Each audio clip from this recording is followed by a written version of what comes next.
꿈꾸는 자에게 닥친 시련.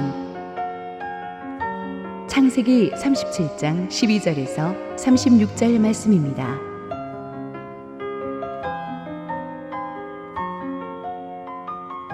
그의 형들이 세겜에 가서 아버지의 양떼를 칠 때에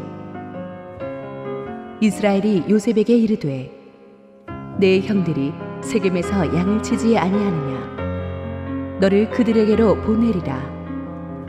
요셉이 아버지에게 대답하되 내가 그리하겠나이다.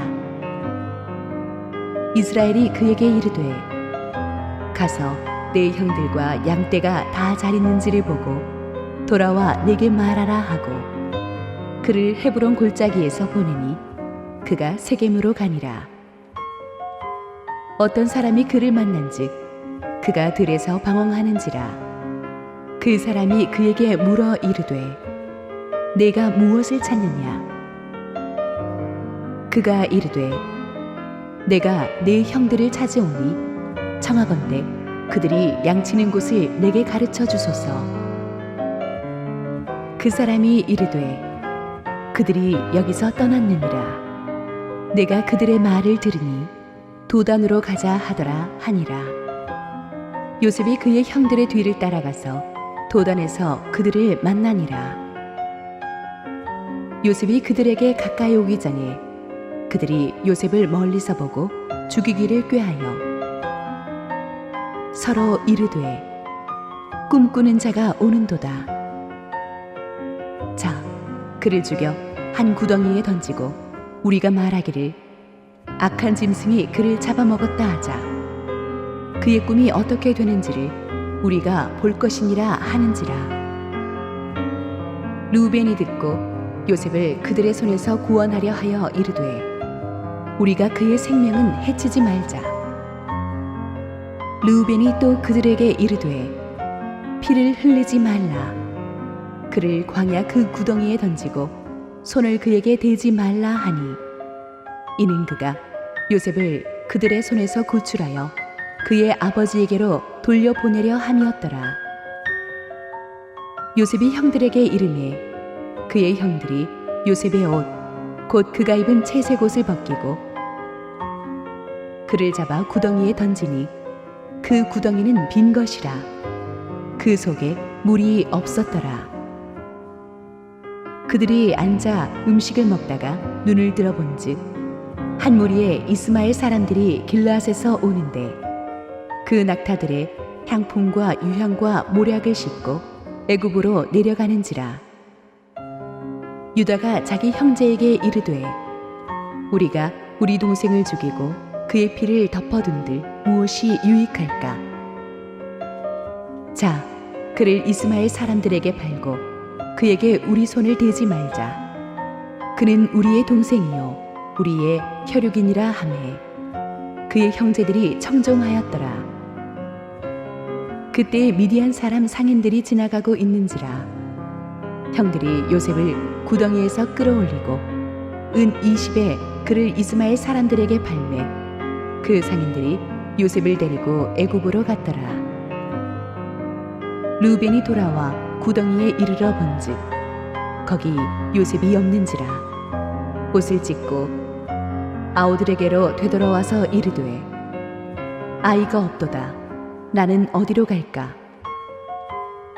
그들이 요셉의 옷을 가져다가 순념소를 죽여 그 옷을 피에 적시고 그의 채색 옷을 보내어 그의 아버지에게로 가지고 가서 이르기를 우리가 이것을 발견하였으니 아버지 아들의 옷인가 보소서 하매 아버지가 그것을 알아보고 이르되 내 아들의 옷이라. 악한 짐승이 그를 잡아먹었도다.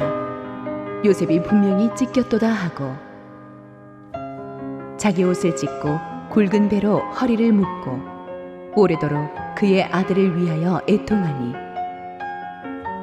그의 모든 자녀가 위로하되 그가 그 위로를 받지 아니하여 이르되 내가 슬퍼하며 스올로 내려가 아들에게로 가리라 하고 그의 아버지가 그를 위하여 울었더라.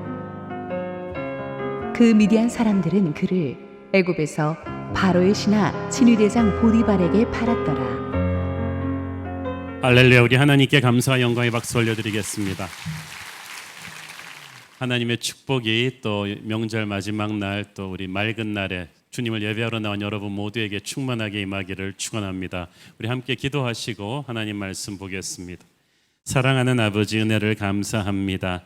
이 아침에 하나님의 은혜를 갈망하는 우리 귀한 성도님들, 하나님께서 준비하신 은혜를 주시고 부족한 죄인은 작은 마이크에 불과하오니 하나님께서 가리시고 주의 영광을 보이소서. 예수님 이름으로 기도했습니다. 아멘. 우리가 운전하고 가다 보면 가끔 가다가 옆으로 돌아가시오라는 표지판이 나올 때가 있습니다. 우회도로, 디토어라는 거죠. 앞에 어디서 사고가 났든지 도로가 허물어져서 공사를 하든지 어찌됐든 정상적인 루트로 길을 가지 못하고 알 수 없는 길로 이리저리 우회해서 가는 우회도로 사인이 나오면 누구나 짜증이 나고 마음이 어렵습니다. 특히 갈 길이 멀고 시간은 없는데 마음이 급한데 예기치 못했던 변수가 생겼기 때문에 이 우회도로 표지판이 나오면 힘듭니다. 그런데 우리 인생길에서도 가다 보면 전혀 예기치 못했던, 내 인생 플랜에 전혀 없던 돌아가시오라는 우회도로 표지판이 나타나서 우리를 당혹스럽게 하는 경우들이 있습니다. 분명히 내 스펙과 실력으로는 취직이 돼야 되는데, 그 회사에 나보다 못한 동료들도 다 취직이 되는데 나는 떨어진 거예요. 그래서 고생하다가 전혀 생각 못하던 다른 회사에 한참 뒤에 취직하게 된다든가, 인생의 우회도로죠. 뜻밖의 병이 걸려가지고 남들은 한참 취직하고 일할 청년의 나이에 몇 년을 투병하게 된 분을 저는 또 알고 있습니다. 이런 인생의 우회도로들을 만나게 되면 누구나 견디기 어렵습니다. 남들은 다 잘 나가는데 나만 뒤처지는 것 같아서 마음이 아프죠. 우회도로란 원래 계획이 없던 상황이 터지는 것이고 돌아가는 거기 때문에 당혹스럽습니다. 그러나 모든 사람들은 인생길에서 몇 번쯤은 반드시 예기치 못했던 우회도로들을 만나게 됩니다. 꿈의 사람 요셉도 그랬습니다. 17살이 되기까지 아버지의 사랑을 흠뻑 받았던 요셉, 채색 옷을 입었던 요셉, 하나님이 주신 놀라운 꿈까지 꾸었던 요셉, 그의 인생 플랜에 오늘 같은 일은 없었습니다. 전혀 예기치 못했던 폭풍이 밀어닥치고 그 폭풍은 요셉을 전혀 생각하지도 못한 우회도로로 틀어버렸습니다. 꿈꾸는 자에게 닥친 시련은 끝이 아니라 우회도로입니다. 여러분의 인생에 갑자기 예기치 못한 이런 돌발 사고가 터졌을 때 이것은 끝이 아니다, 다른 길로 돌아가는 우회도로일 뿐이다. 이 사실을 여러분이 잘 기억하시기를 바랍니다. 오늘의 본문 12절 14절을 보면 야곱의 아들들이 세겜 땅에 가서 양떼를 치고 있었다는 사실을 주목하십시오. 여러분, 이 세겜 땅 기억하십니까? 불과 2년 전에 야곱의 딸 디나가 성폭행 당했던 곳입니다. 그래가지고 야곱의 다른 아들들이 화가 나가지고 복수했죠. 한밤중에 세겜 부족의 남자들을 다 죽여버립니다. 복수한 것까지는 좋았는데 그들보다 몇 배나 많은 동맹 부족들이 야곱의 일가에게 보복하기 위해서 몰려오는 것을 무릎 꿇고 회개하는 야곱을 위해서 하나님이 그걸 막아주셨어요. 그리고 야곱은 그때 하나님과의 첫사랑의 자리 베델로 갔고 베델에서 다시 헤브론으로 와서 살고 있었습니다. 그런데 이 헤브론에 와서 잘 살고 있는데 하필이면 아들들이 양떼를 치고 다시 그리로 돌아갔다는 거예요. 100km나 남쪽으로 가는 이 세겜에가 있다는 거예요. 물론 이해는 갑니다. 왜냐하면 그 당시는 거대한 무리의 양무리들이 이렇게 풀떼를 먹을 만한 이 목초지가 많이 없었기 때문에 아들들도 고심고심하다가 어떻게 이제 세겜까지 갔겠죠. 그렇지만 야곱이 그 얘기를 듣고 가슴이 덜컹합니다. 세겜에 가서 어떡하지? 왜냐하면 세겜에는 아직도 야곱 일가에게 이를 갈고 있는 그 지방 사람들이 있을 수도 있고, 또 야곱의 아들들도 성미가 보통이 아니라서 무슨 일을 저지를지 모른다는 두려움이 야곱을 엄습한 것입니다.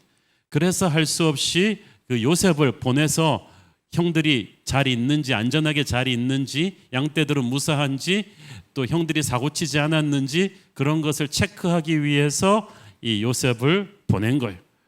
자, 그렇지만 아들들이 요셉에 대한 감정이 굉장히 안 좋은 것을 야곱이 몰랐을 리가 없는데 그 먼 길을 요셉 혼자 보낸 것은 야곱이 앞으로 살면서 평생 두고두고 후회할 굉장한 미스테이크죠.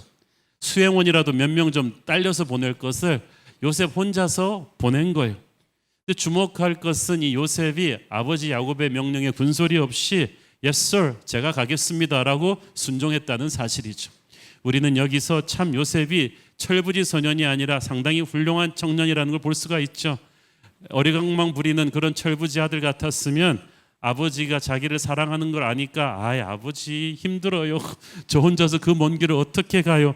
라고 할 수도 있는데 요셉은 바로 순종하고 그 먼 길을 떠났다는 것. 요셉은 굉장히 훌륭한 순종의 사람이었습니다. 저는 여러분이 순종의 사람이 되기를 바랍니다. 하나님은 순종의 사람을 통해서 역사하십니다.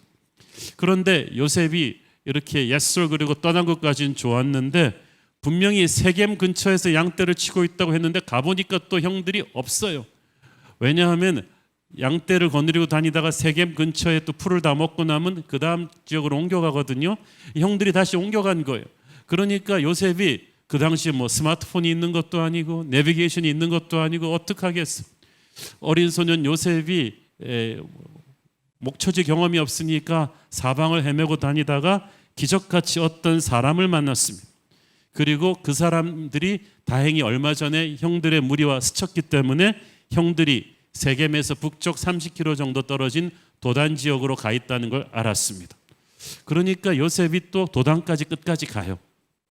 아까 요셉이 순종의 사람이라고 했는데 또한 요셉은 끝까지 순종하는 사람이었다는 걸 알 수 있죠. 어지간하면 형들 못 찾으면 그냥 또 집에 가서 아버지 못 찾았어요. 그래도 뭐 야곱한테 한 소리 듣고 끝났을 텐데 요셉이 끝까지 책임을 완수했다는 것, 물어서 끝까지 갔다는 것은 다시 한번 말씀드리지만 요셉이 그냥 철부지 소년이 아니었다. 순종의 사람이었고 끝까지 책임을 지는 사람이었다는 것을 알 수가 있죠. 자, 여기까지는 좋았는데 그렇게 천신만고 끝에 찾아간 요셉을 형들이 그렇게 환영하지를 않아요. 환영은커녕 18절 19절 보세요. 요셉이 그들에게 가까이 오기 전에 그들이 요셉을 멀리서 보고 죽이기를 꾀하여 서로 이르되 꿈꾸는 자가 오는도다. 요셉은 너무 형들이 반가워가지고 신이 나서 달려갔는데 형들은 멀리서 오는 요셉을 보고 바로 무슨 생각을 했다고요? 저놈 죽여야지. 그 생각이 딱 났다는 거예요.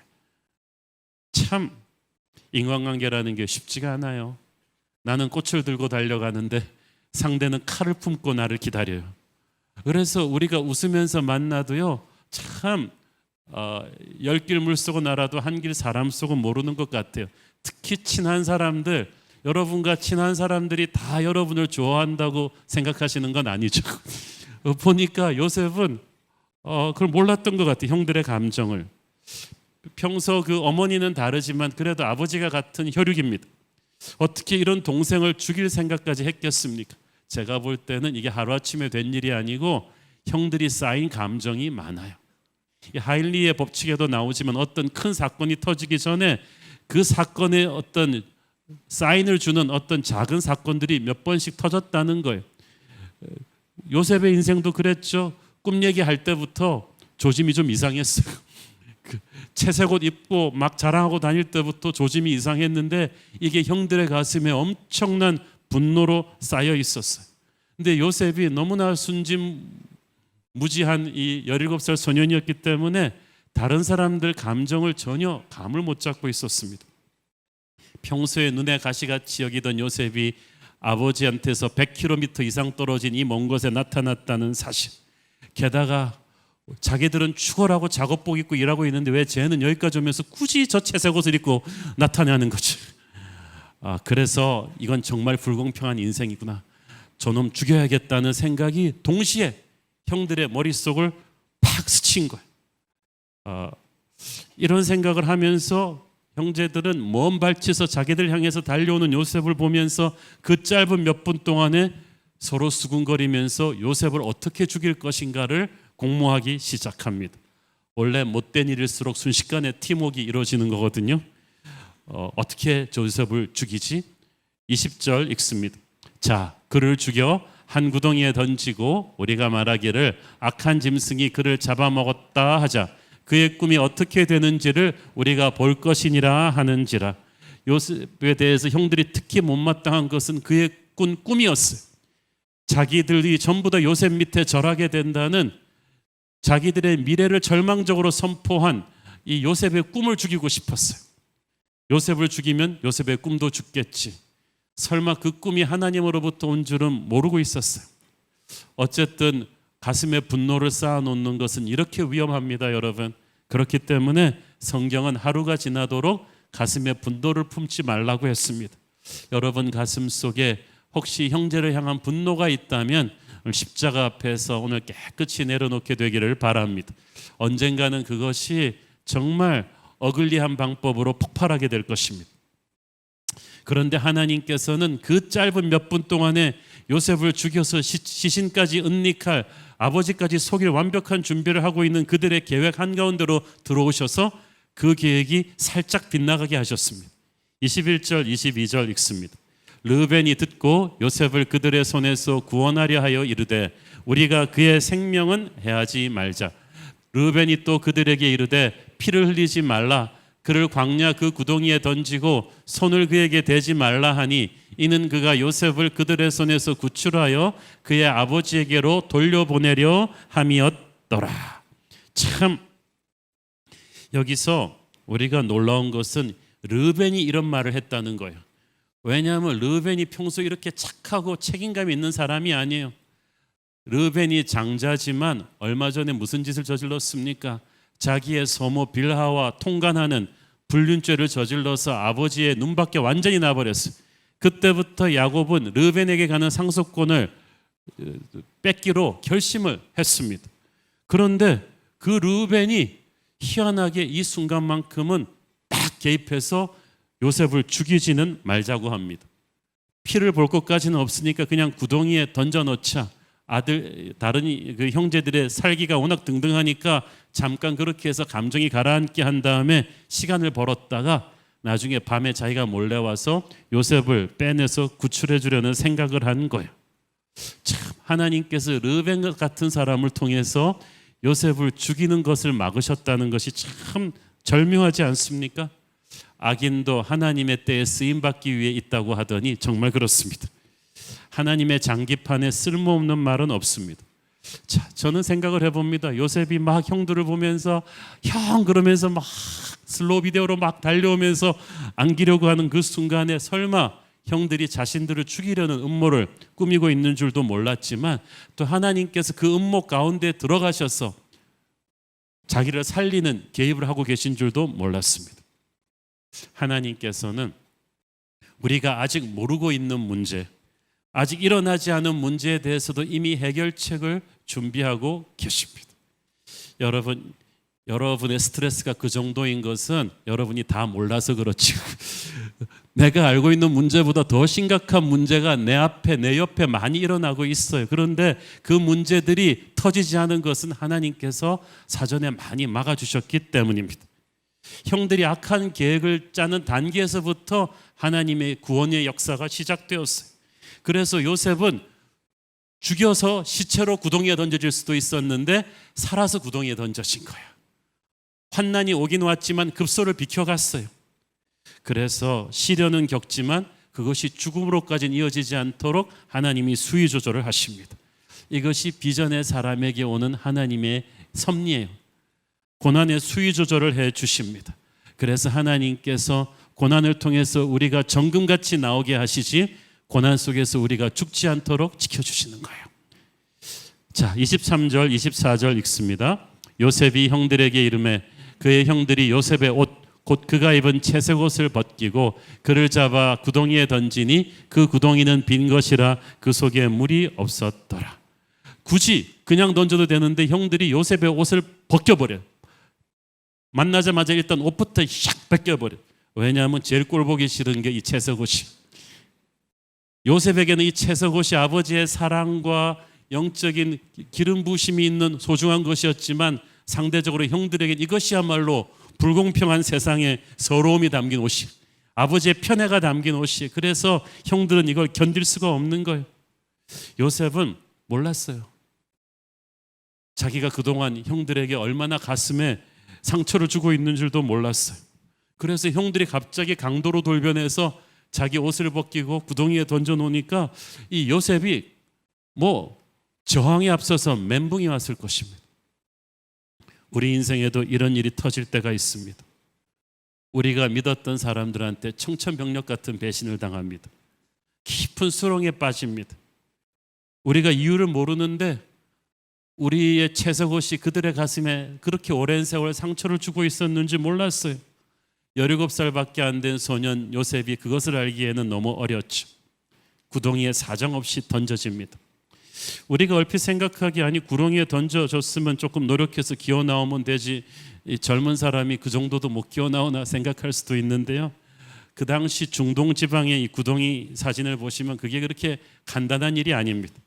그 당시 물이 귀한 당시 팔레스타인에서는 건기와 우기가 있는데 우기 때 비가 왔을 때 한 마을이 쓸 물을 한꺼번에 저장해 두기 때문에 보통 깊이 5m, 10m가 넘는 그 한화 아쿠아리움의 그 스쿠버 다이버들 들어가는 수족관 정도 깊이죠. 그리고 너비도 그 정도 되는 데다가 물을 채워 놓는 거예요. 근데 다행히 이때 우기기 때문에 비어 있었다는 게 정말 하나님의 은혜였죠. 게다가 이 중동의 이 돌이요, 한국 산악의 바위처럼 울퉁불퉁해서 이 록클라이머들이 손을 넣을 수 있는 게 아닙니다. 그냥 손만 대면 확확 미끄러지는 그런 것이. 한마디로 말해서 물이 바짝 마른 이런 구덩이에 사람이 한번 던져지면 자력으로는 나오기가 불가능합니다. 그래서 보통 사람을 불가능한 트랩에다 몰아넣을 때 그 당시 말로는 구덩이에 던져진다고 합니다. 희망이 없는 것이죠. 우리가 인생을 살면서 저런 절망적인 구덩이에 처박히는 그런 힘든 때가 있습니다. 애지간한 어려움은 내 힘으로 발버둥 쳐서 나오겠는데 저기는 노력해봤자 소용이 없어요. 그래서 그냥 절망감 때문에 먼저 죽어요. 우리 인생에서 물도 음식도 에너지도 소망이 없이 없는 그 구덩이에서 그냥 앉아 있을 때가 있는데 이제 그것을 내 힘으로 탈출할 수가 없기 때문에 하나님만 바라보아야 합니다. 우리가 아까 시선이란 찬양했죠. 모든 시선을 주님께 맡기고 주님께 어떻게 시선을 향할 수 있는지 아세요? 딴 거 할 게 없어서 그래요. 지금 구덩이에 던져졌기 때문에 그 찬양을 하는 거야. 이때까지는 다른 걸 열심히 바라보며 살았는데 구덩이에 던져진 사람은 모든 시선을 주님께 향할 수밖에 없습니다. 그러면 전능하신 주께서 그때부터 일하기 시작하시죠. 죽을 만큼 힘들지만 하나님은 요셉이 구덩이에서 죽게 허락하지 않으셨어요. 이 구덩이는 지나가는 곳이지 요셉이 영원히 갇혀 있는 곳이 아닙니다. 하나님은 요셉이 구덩이에서 나와서 새롭게 갈 길을 열어주십니다. 형들은 요셉의 채색옷을 벗긴 뒤에 구덩이에 던졌다고 했죠. 여기서 채색옷은 요셉이 가장 소중히 여기던 보물이었습니다. 우리가 인생의 구덩이에 던져질 때요, 우리가 가장 소중히 여기던 채색옷이 빼앗기는 곳이 구덩이에요. 돈이든 명예건 사랑하던 사람이건 건강이건 평소 우리가 이것 없으면 못 산다고 하던 그 애지중지하던 채색옷을 뺏기는 곳이 바로 구덩이입니다. 구덩이에 채색옷 입힌 채로 던져지는 사람은 없어요. 그것이 인생의 구덩이 경험이죠. 채색옷이 없이 구덩이에 던져지면 이제는 주님밖에 없어요. 그리고 곧 알게 될 것입니다. 주님 한 분만으로 만족할 수 있다는 것을. 25절 읽습니다. 그들이 앉아 음식을 먹다가 눈을 들어본즉 한 무리의 이스라엘 사람들이 길르앗에서 오는데 그 낙타들의 향품과 유향과 모략을 싣고 애굽으로 내려가는지라. 참, 동생을 이렇게 무서운 구덩이에 던져놓고 구덩이 밑에서 동생이 형 살려달라고 부르짖는데 형들이 앉아서 밥이 넘어갔다는 사실이 참 인간이 얼마나 잔인한 존재인가를 깨달을 수가 있어요. 밥을 먹던 요셉의 형들의 눈에 갑자기 들어온 상인들이 있어요. 애굽으로 가던 아주 큰 상인의 무리였던 것 같아요. 그러니까 그 상인을 보면서 넷째 형 유다가 갑자기 이런 제안을 합니다. 야, 요셉을 죽이지 말고 그냥 저 사람들에게 팔아버리자.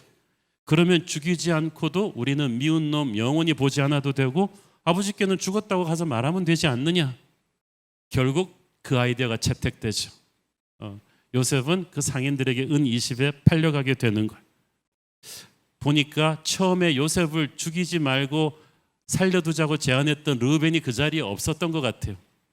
그리고 형들은 르우벤의 말대로 죽이지는 않고 구덩이에 던졌지만 밥 먹으면서 그래도 죽여야겠다는 생각을 한 것 같습니다. 왜냐하면 요셉을 살려내서 돌려보내면 아버지한테 다 고자질할 텐데 그러면 자기들의 아버지한테 쫓겨날 것 같단 말이죠.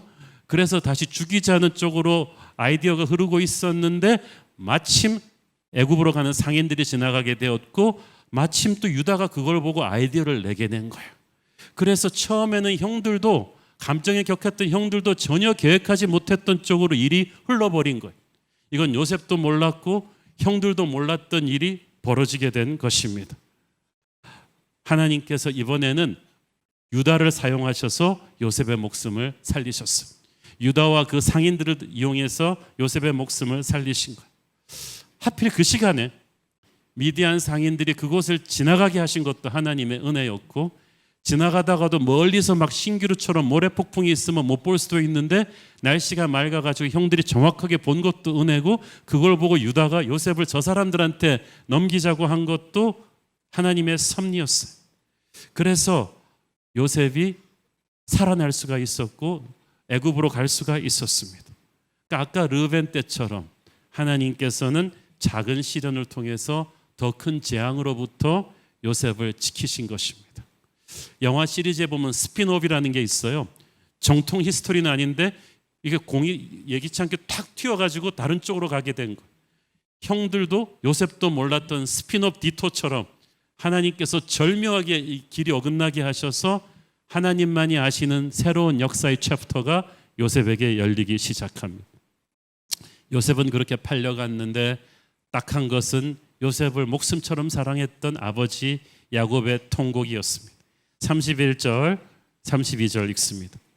그들이 요셉의 옷을 가져다가 순념소를 죽여 그 옷을 피에 적시고 그의 채색 옷을 보내어 그의 아버지에게로 가지고 가서 이르기를 우리가 이것을 발견하였으니 아버지 아들의 옷인가 보소서 하매. 자, 이거 보세요. 어디서 좀 많이 본 수법 같지 않아요? 요셉의 옷을 찢고 수점소를 죽인 피를 묻혀가지고 이거 요셉이 죽었다고 거짓말하는 이 야곱의 아들들의 모습 어디서 많이, 그것은 수십 년 전에 야곱이 늙고 눈먼 아버지 이삭을 속이던 방법이에요. 염소를 죽여갖고 그 털옷을 입고 들어가가지고 형 에서라고 아버지를 속였잖아요. 그 방법 그대로 야곱이 수십 년 뒤에 자기 자식들한테 그대로 당할 줄 누가 알았겠습니까? 여러분, 여러분의 가문에서 거짓이 끊어지게 하십시오. 그렇지 않으면 그 거짓은 거짓의 영이 자꾸 여러분 안에 방치가 되면요, 여러분 때 아니라 자식의 대까지 가서라도 여러분의 가문에 마귀가 역사하는 그런 일이 일어날 거예요. 성령은 진리의 영이십니다. 거짓이 끊어지고 진리가 여러분 안에 흐르게 하십시오. 야곱은 피눈물을 쏟으며 대성통곡합니다. 33절 35절 읽습니다. 아버지가 그것을 알아보고 이르되 내 아들의 옷이라 악한 짐승이 그를 잡아먹었도다. 요셉이 분명히 찢겼도다 하고 자기 옷을 찢고 굵은 배로 허리를 묶고 오랫도록 그의 아들을 위하여 애통하니 그의 모든 자녀가 위로하되 그가 그 위로를 받지 아니하여 이르되 내가 슬퍼하며 스올로 내려가 아들에게로 가리라 하고 그의 아버지가 그를 위하여 울었더라. 내가 슬퍼하여 스올로 내려가 아들에게로 가리라. 스올은 그 당시가 말하던 저 세상이죠. 나도 죽겠어. 나도 요셉 따라 죽겠어 할 정도로 야곱이 피를 토하는 그런 통곡을 한 것입니다. 안 그렇겠습니까? 자기가 사랑했던 여인 라헬을 하늘나라로 보낸 지 2년밖에 안 됐는데 이제 그 라헬을 떠올리는 그 사랑했던 아들 요셉을 하늘나라로 보냈어요. 그리고 야곱은 실제로 그 후 27년 동안 요셉이 죽은 줄 알고 살았어요. 부모가 돌아가시면은 산에 묻지만 자식이 먼저 가면 가슴에 묻는다지 않습니까? 야곱은 너무나 피눈물 나는 세월을 살게 됩니다. 요셉도 엄청난 고생을 하게 되죠. 우리가 예수님을 믿고 살지만 도저히 해석이 안 되는 이런 폭풍이 우리 인생에 닥칠 때가 있습니다. 그럴 때는 너무 억지로 이해하려고 하지 말고, 너무 해석하려고 하지 말고, 원망하고 하지 말고 가만히 있어야 됩니다. 흙탕물이 있을 때 이 흙탕물을 깨끗하게 하는 건 흔들면 흔들수록 더 흙탕물이 됩니다. 가만둬야 됩니다. 그리고 맑은 물이 계속 흘러 들어가게 해야 돼요. 그러면 흙탕물이 시간이 되면 가라앉습니다. 우리 인생에 예기치 못했던 폭풍이 밀려오면 인생을 흙탕물처럼 누가 휘저어버린 것 같이 캄캄합니다. 설교도 하나도 들리지 않고 하나님의 뜻이 보이지 않는데, 이때는 여러분이 이해할 수 없는 때는 분석하려 하지 말고 그분을 믿어야 될 때입니다. 이럴 때는 하나님의 말씀을 많이 읽으시고 기도 가운데 많이 엎드리시면서 우리가 이해할 수 없는 하나님을 신뢰하십시오. 하나님을 이해할 수 없을 때 하나님을 믿는 것이 진짜 믿음이에요. 그리고 그 믿음은 반드시 보답을 받을 것입니다. 요셉을 가만히 보면요, 요셉의 인생은 예수님의 삶을 예표하는 거예요. 구약 성경에서 예수님의 향기가 나는 사람이 있는데 바로 요셉이 그런 사람이었어요. 야곱이 아들들을 살피러 요셉을 보냈고 요셉이 거기에 순종했죠. 하나님께서 죄악 속에 헤매고 있는 우리를 위해 독생자 예수 그리스도를 보내셨고 예수님은 거기에 순종하셨습니다. 그런데 우리 인간들이 하나님의 사랑을 거부하고 예수님을 십자가에 못 박아 죽였죠.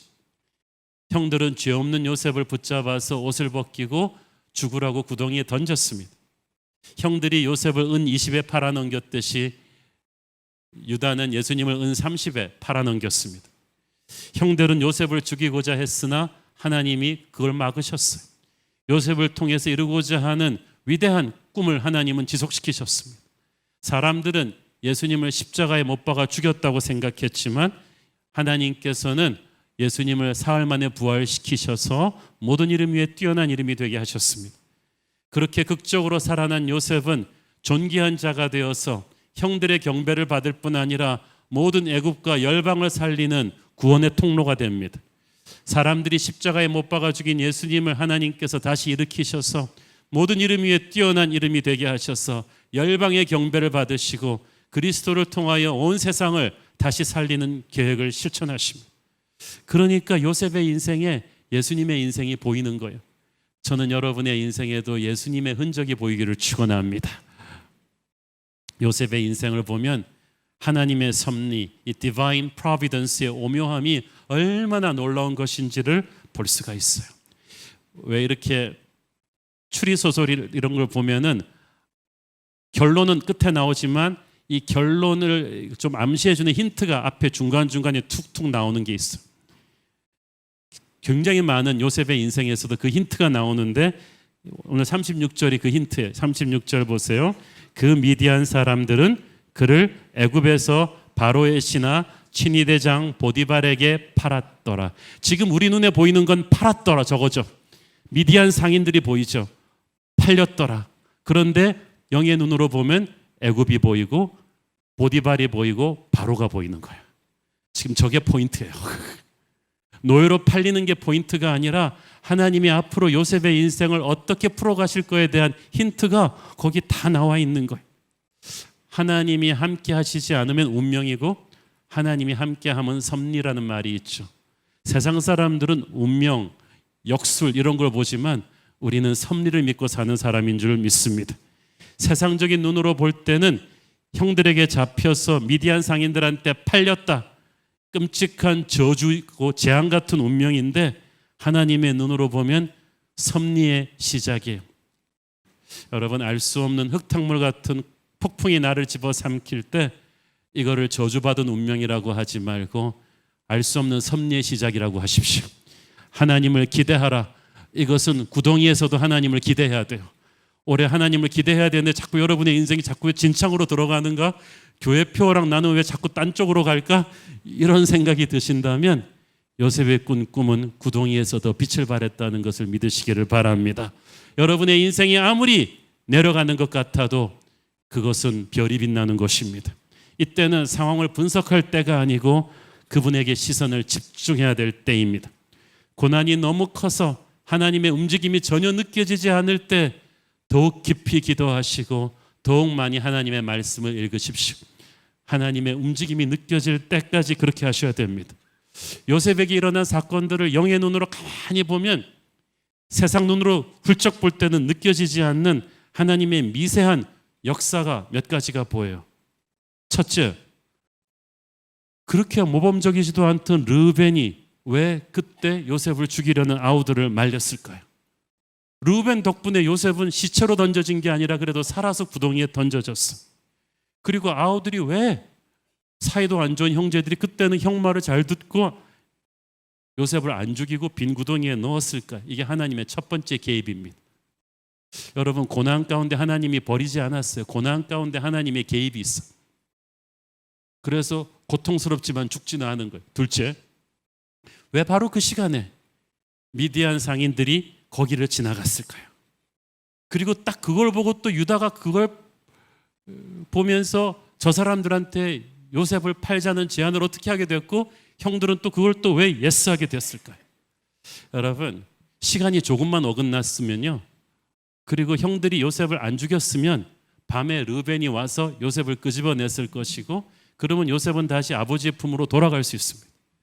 사실 인간적인 생각으로는 그렇게 아이가 집으로 돌아와야 해피엔딩인데 하나님은 인간적인 해피엔딩이 아니라 요셉이 살아나긴 하지만 집으로 돌아가는 게 아니라 애굽으로 팔려가게 하셨다. 그것도 희한한 하나님의 섭리죠. 셋째, 요셉이 노예로 팔려간 집이 왜 하필이면 애굽의 시위대장 보디발의 집인가? 이 25장 5절을 보면요, 요셉을 사간 이스마엘 상인들이 전문 노예상들이 아니에요. 그들이 향품과 유황과 모략을 싣고 애굽으로 내려가는 사람이. 향품과 유황과 모략은 그 당시 왕족 귀족급의 VIP들한테 명품 파는 사람들이에요. 그러니까 이 사람들은 이곳저곳 떠돌아다니는 노예상인들이 아니라 정확하게 애굽의 최고위층에 선을 대고 있는 VIP 명품 상인들이었다는 거죠.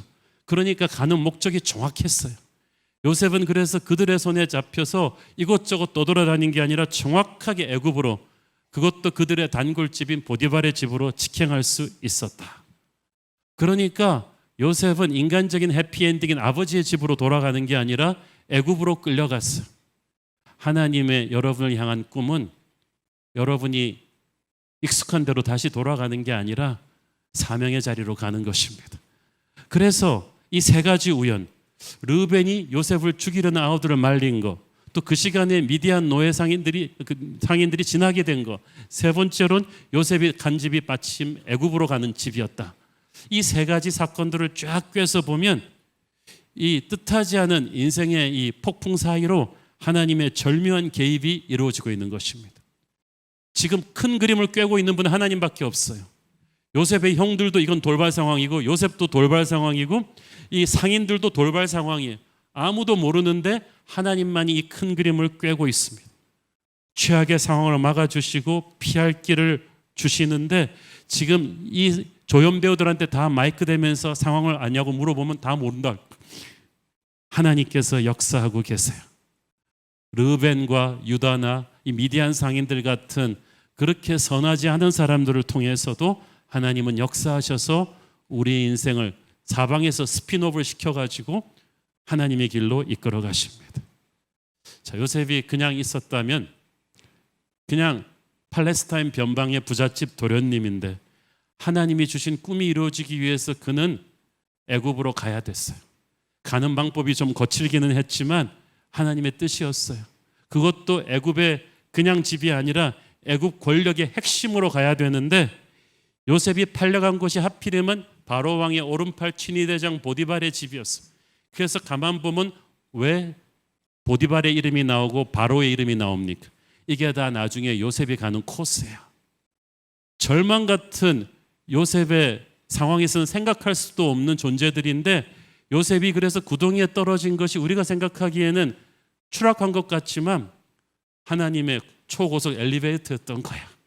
사랑하는 여러분, 지금은 여러분이 구덩이에 추락한 것 같지만 그건 추락이 아닙니다. 여러분이 하나님을 신뢰하고 있으면 그것은 뜻하지 않은 새로운 세계로 여러분을 이끌고 갈 하나님의 놀라운 계획의 시작일 것입니다. 하나님을 기대하라. 자기가 이토록 놀랍게 쓰임받을 줄은 요셉은 꿈에도 상상 못했을 거예요. 여러분의 인생을 향한 하나님의 계획이 얼마나 큰지 여러분은 몰라요. 그러니까 서로한테 잘해 주십시오. 하나님께서 놀랍게 쓸 사람이 바로 옆에 앉아 있어요. 그런데 그 꿈은 반드시 고난이라는 시험을 통해서 이루어집니다. 구덩이에 던져지지 않았으면 꿈의 사람 요셉은 준비되지 않습니다. 모든 것이 끝나는 것 같은 그 구덩이, 고통의 비바람이 몰려오는 구덩이, 내 자존심이 부서지고 채색 옷을 뺏기고 사랑하는 사람한테 배신당하는 그 서러운 구덩이가 우리에게는 절망이 아니라 우회도로일 뿐입니다. 사랑하는 여러분, 이제 앞으로 그 절망의 구덩이에서 요셉을 끄집어내신 하나님이 얼마나 절묘하게 이 점들을 연결시켜 가시는지 우리는 보게 될 것입니다.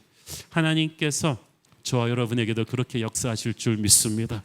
올 한 해 하나님을 기대하고 싶은데 자꾸 자기 인생이 구덩이에 빠져 있는 것 같은 느낌이 드는 분들, 이 고난을 보지 말고 그 뒤에 역사하시는 하나님의 섭리를 보시게 되기를 축원합니다. 요셉이 구덩이에서 나갈 때 여러분도 함께 나가십시오. 하나님에게 그렇게 기도하십시오. 놀라운 하나님의 구원의 역사가 저와 여러분을 통해서 이루어질 줄 믿습니다. 하나님을 기대하라. 함께 기도하겠습니다. 주님 은혜 감사합니다. 우리 인생이 깊은 절망의 구덩이에 던져져 있다 할지라도 요셉처럼 이해할 수 없을 때 하나님을 믿기 원합니다. 주의 음성을 듣고 주께 시선을 고정시킵니다. 주께서 우리를 구원하여 주시고 우리도 알지 못하던 놀라운 계획을 풀어 주시옵소서. 예수님 이름으로 기도했습니다. 아멘.